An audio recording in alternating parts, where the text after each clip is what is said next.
Some people say that the world will never be rid of its terrors, that we cannot play God. When my mother was a child, humans were at the mercy of a disease called cancer. Not many lives were left untouched by those who were taken by it. But cancer no longer has its grasp on us. We eventually beat it. In my lifetime, a more pressing epidemic has had to be addressed: Alzheimer's. It wasn't just old people forgetting things. Early onset Alzheimer's affected the masses, young and old. Our planet was in chaos with so many out of their minds. Kind fathers became violent men. Lovers woke from their sleep as strangers. Cancer was a terrible disease because it took time from its victims. Alzheimer's was the greater because it took their memories too. The disease literally ate away connections in people's brains, causing them to forget not only memories, but they lost functionality. With doctors working hard to find a cure, they began to understand this horrible disease. They found a way to diagnose it before it even started showing signs, and eventually they did find a cure. In our science books, we learned that the cure rebuilds connections in the brain, repairing it. Each batch of the cure contains the potential to give 50 people the chance at a new life and a future. I know this better than my grade school friends because when I was 10, I was diagnosed and treated for Alzheimer's. I never really thought much about it. I imagined it like most vaccinations, like preventative measures that no longer affect my life. I thought my life was just as normal as everybody else's until a couple of weeks ago. I think something has gone terribly wrong. If I'm right, the information I'm about to give you may save the human race. My name is Valencia Walker, and this is my story.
When are you guys getting married? Never gonna happen!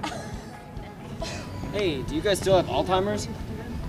We were supposed to go to the film festival last night. Dude, I was so sick. I'm sorry, I had to write a paper for McMahon's class last night. I completely forgot.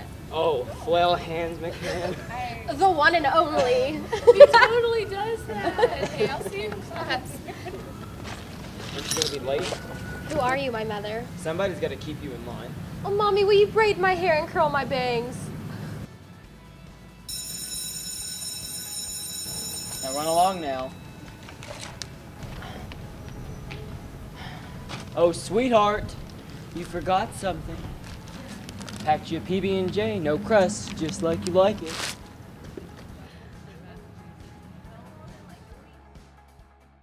Good morning, ladies and gentlemen, and welcome back to ethics class. I hope everyone has read Chapter 9 in your textbooks, because today we will be discussing the ethical concerns of conducting medical research on human test subjects. This chapter dealt with several cases of human testing, including the modern case of genetic engineering on Adam Wilson, which resulted in his death. Now, generally speaking, the problem with these experiments lies in the fact that healthy individuals become casualties in the pursuit of medical knowledge. But consider this. Should researchers be able to experiment on a dying patient if there is no chance of that patient being cured by conventional means? What if the patient is dying and unconscious? Could one justify conducting medical research on that individual even if it is impossible to obtain consent from the patient because of his medical state? Now remember, the patient will die if nothing is done. Val, what are your thoughts? I would think not. I mean, how could the person's moral and religious beliefs be taken into account? What if the person's ready to die? I say let nature take its course. We shouldn't be trying to play God. Interesting. Now, would you stick to that even if you knew that the experiments would lead to a cure? As the saying goes, the good of the many outweighs the good of the few, or the one. Would you sacrifice that person's wishes for saving thousands or maybe even millions of lives? I still don't think that would be my call. I mean, there's no way to know the future. What if we thought was a cure actually ended up causing more problems? There's two sides to every coin. Well, you better count your blessings, Miss Valencia, because for better or for worse, scientists throughout history have taken those risks. Leonardo da Vinci examined cadavers when it was against the religious practice of his day. Edward Jenner developed a smallpox vaccine as early as 1796 and used human testing to verify its effectiveness. History is full of intrepid individuals and countless medical conglomerates that have conducted all sorts of experiments on humans with medical testing to cure a plethora of diseases. Without those pioneers, we'd still be battling cancer and even Alzheimer's. Leonardo da Vinci examined Did you just say cadavers something? when it was against the religious practice of the day. Edward Jenner developed a smallpox vaccine.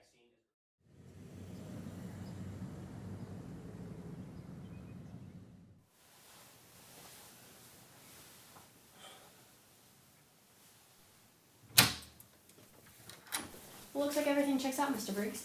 Oh, good. That's great. Let me see this. Can I ask you a personal question? Sure. Your name, Briggs, any relation to... No. Seems like I get that question a lot nowadays. Oh, I'm sorry. I didn't mean anything by it. No, it's not a problem at all.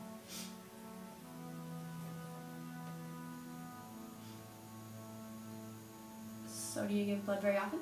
I try to give every few months. It's my way of giving back. What do you mean by that?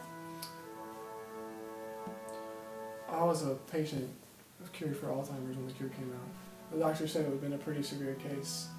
I'm thankful for all of the time I have spent with my family, and if I can just save 3 people every time I give blood, then I feel like I'm giving 3 people that same chance. It's the least I can do. Well, that's sweet. We need more people like you giving for the intentions of actually giving rather than doing it for a t-shirt.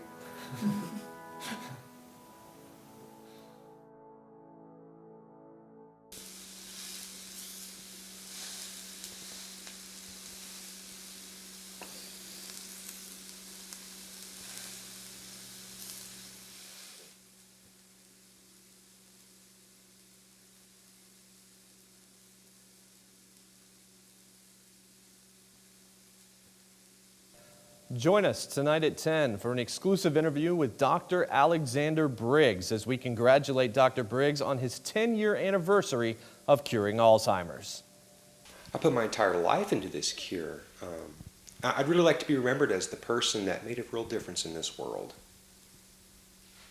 We're excited about sharing that story with you later this evening.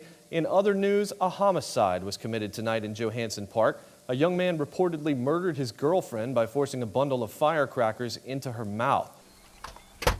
Hey babe, how you doing? Hey, you want to blow stuff up with us?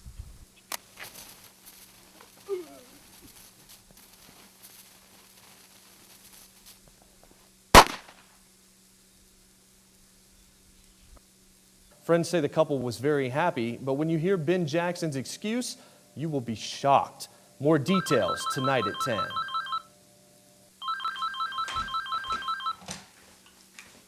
Hello? Hi, this is the Madison Health Clinic. Is Miss Valencia Walker available? Yes, this is she. I'm calling for a routine checkup regarding your early Alzheimer's cure. Doctors ordered a routine checkup every 10 years to make sure everything is going okay. Sure. When can I come in? We're open Monday through Friday, 8 a.m. to 9 p.m., then Saturday and Sunday until 5 p.m. Yeah, can I just make my appointment for tomorrow, say 4? That will be fine. Okay, thank you. See you tomorrow.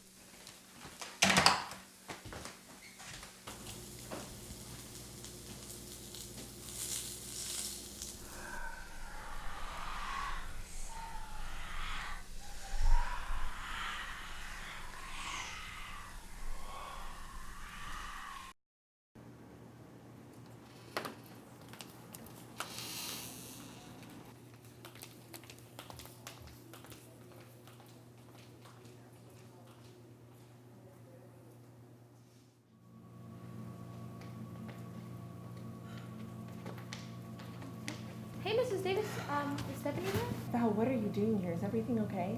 Yeah, everything's fine. I'm just here for a checkup. What's wrong? Stephanie, I don't even know what to do or think. I'm just so confused. Okay, well, calm down. What happened? Last night, Stephanie started making these strange noises, and I tried to wake her up, but she didn't respond. So then this morning, she didn't remember any of it. And at first, I just didn't think anything of it, and I tried not to worry. But then, I don't know, later that day, she started doing the same thing again with those noises, and she was burning up. So I knew something was wrong, and I brought her here, and they immediately strapped her down. I've never seen a hospital do something like that before. Gosh, me either. And then the doctor told me I couldn't stay with her.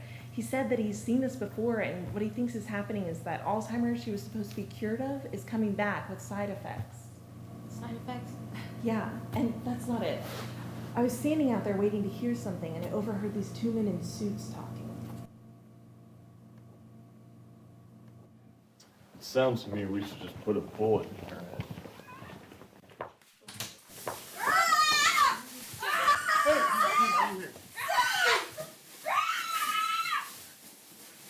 Something's going on, Val. There's something wrong with the Alzheimer's cure. These guys, this whole thing, it just feels wrong. I was called in today because of my Alzheimer's cure. You have to go. Now.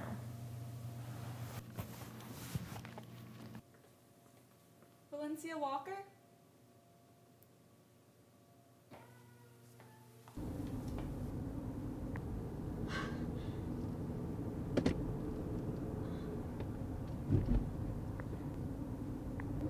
Gabe, where are you? Whoa, what's wrong? Where are you? I'm at home. What's wrong? Okay, I'm coming to pick you up. I'll be at your house in 5 minutes. Be outside waiting on me, okay?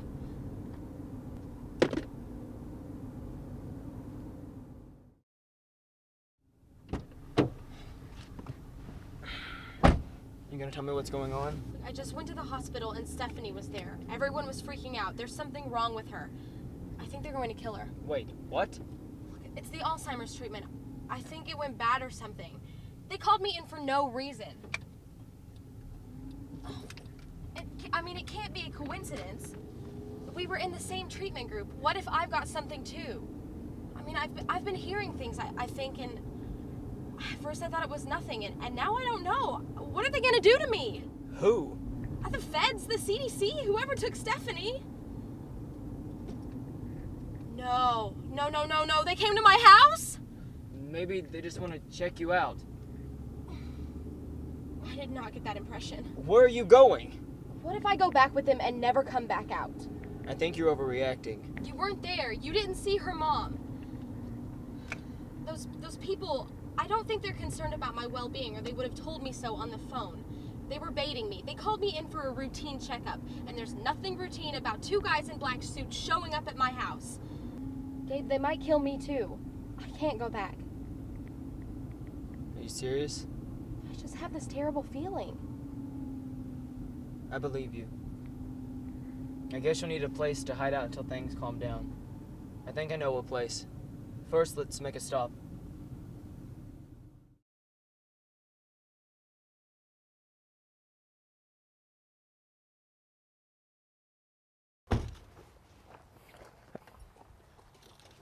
Nice to see you. Nice to see you. How you doing? Good. How's your uncle? Doing pretty good. All Friend right. Val. Well, without further ado, I guess I'll show you what I got. All right, good. So what do you need a gun for anyway, kid? We, got mugged. All right. Welcome to manhood. I got something for your little problem. I got something for you. Just feast your eyes on my little collection here. So yeah, all right. I got Uzis, I got AKs, shotguns, pistols of all sort. I got some Berettas, preferably my favorite. I got the ammo. I got mags if you need extra mags. This bad boy never fails. Ambidextrous safety is good stuff. I got 7.62s and I got some. I'll throw in some zombie bullets in case you may have another problem. Zombie bullets? Yeah. Actually, Hornady made this cool little box. Put a little green tip on the round. Kind of made it look all zombie-like, you know, go with the box. It's just a green tip. novelty purposes. Does just the same. I mean, has no special qualities. It just shoots regular bullets. Ain't no good thing. Speaking of which, you been hearing about that stuff on the news lately? About all them supposedly wild animal maulings they've been having? Well, listen, I just wanted like a handgun, something easy to carry. All right, well, I'm just showing off my collection. But on a note, I got a cousin up in Virginia, Cousin Keith. He went hunting a few weeks ago with a bunch of his buddies. One of them started acting funny, from what I heard. Next thing you know, Keith turned around, dude's gnawing on him, took a chunk out of his neck. Keith didn't know what to do. He said, what did he say? He said, yeah, him and his buddies cocked him on the back of the head with his rifle. Drug him to the hospital. Next thing you know, wheeled him off on a cart. Ain't never seen him again. Get this. Feds show up about half an hour later. They come in there, kind of like Men in Black stuff. Came in there, told him not to worry about it, told him to keep the story straight. Funny stuff going on. Some funny stuff. I think it's something, they're covering something up. I'm not a big conspiracy theory person, but I think that's what it is, some kind of conspiracy about it. Some kind of disease. Yeah. Crazy stuff. I don't much like the feds. Yeah, there's something, the handgun, do you... Oh, yeah, sorry. I just go on tangents from time to time. So, what do you need? Just something easy to carry, that's all. Easy to carry? Yeah. Well, I'm gonna give you my personal favorite. 1911. Oh yeah, she's a beaut. It'll put a good sized hole in you too. In case you have any crazy folks gnawing on you, one good well placed round the head, won't be nothing left. So yeah, have at it, friend. Maybe that'll take care of your mugging problem. You know what I mean? Yeah. Well, ammo's in the back, so if you want to go get it, follow me.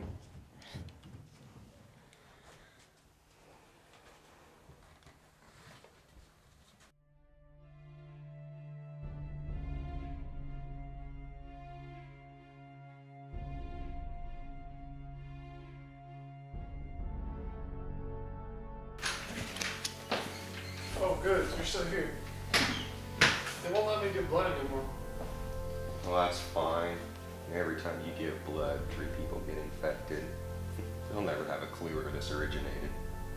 Why blood, though? Won't that take 10 years? No. I designed the virus to work slowly on the brain. But once it's in the bloodstream, it'll go much faster. They won't even know where it originated. And they'll only have a few days. Did I ever tell you what else I studied in grad school? No. I never liked the idea that we were classified as mammals. I wanted to define our species as something different. I concluded that we're not mammals after all. Mammals work and develop with their environment, but humans don't. You know how humans came to populate the earth? We multiplied, moved, use up our resources, and then move on. The only way we can survive is by moving and multiplying. There's only one other organism that fits this description completely. Would you like to guess? A virus. Human beings are a disease on this planet.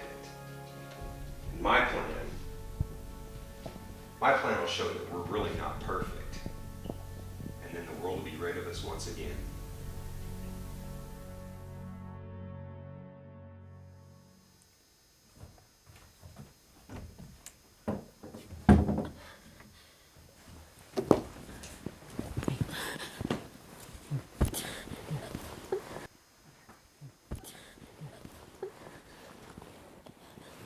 Hey. I have to tell you something. It's important. Gabe, this is it. I can feel it. Don't say that. No, it's true. I need you to not feel sorry for me.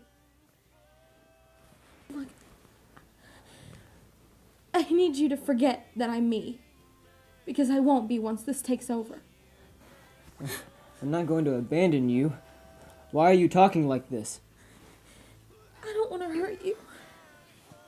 Gabe, take me home. I don't want to die here, please. I'm not going to let you die, silly. Yes, you are. Because I'm asking you to take me home to kill me. You can't be serious. How could you ask me to do that? I'm telling you, whatever this is, it's dangerous. I can hardly control myself. I'm going to lose it. Once that happens, I need you to do it. I refuse to live if I'm not making the decisions anymore. I will not. It's no way to exist. You have to kill me before I hurt anyone. You have to document what happens to me. People have to know about this. We have to warn them. Okay. Okay. It's okay. We can talk about this later. Just breathe. Gosh, Gabe. I wish things were different. Our lives could be so different. We could be different. I have loved you from the start.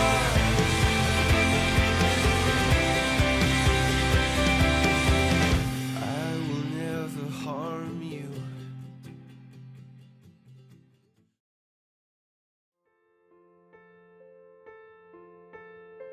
This is day 23.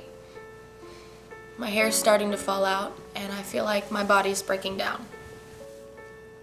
Speaking is another thing. I have good days and bad days. At least I'm getting out full sentences right now. Most days, Gabe can't even understand me. That's why I was hoping to tell you what's going on today. I'm at home now.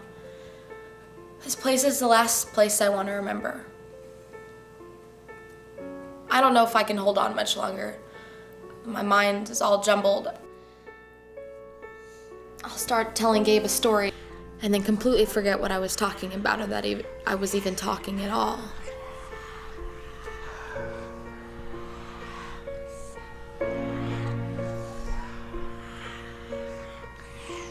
hear things in my head.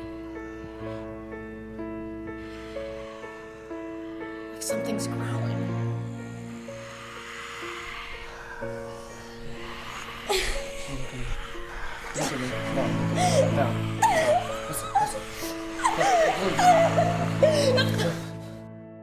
Gabe, leave!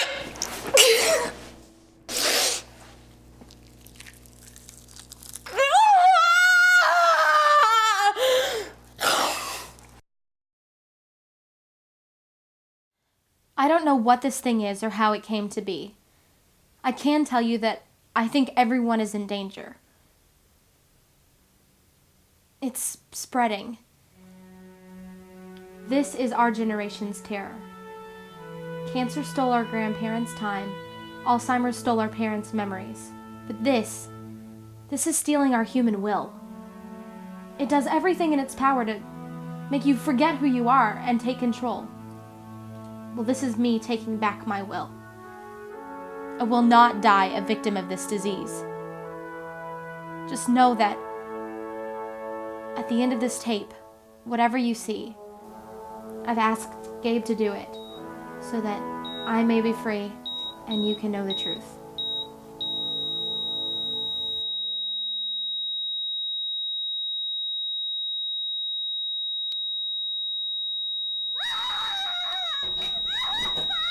Val? Val?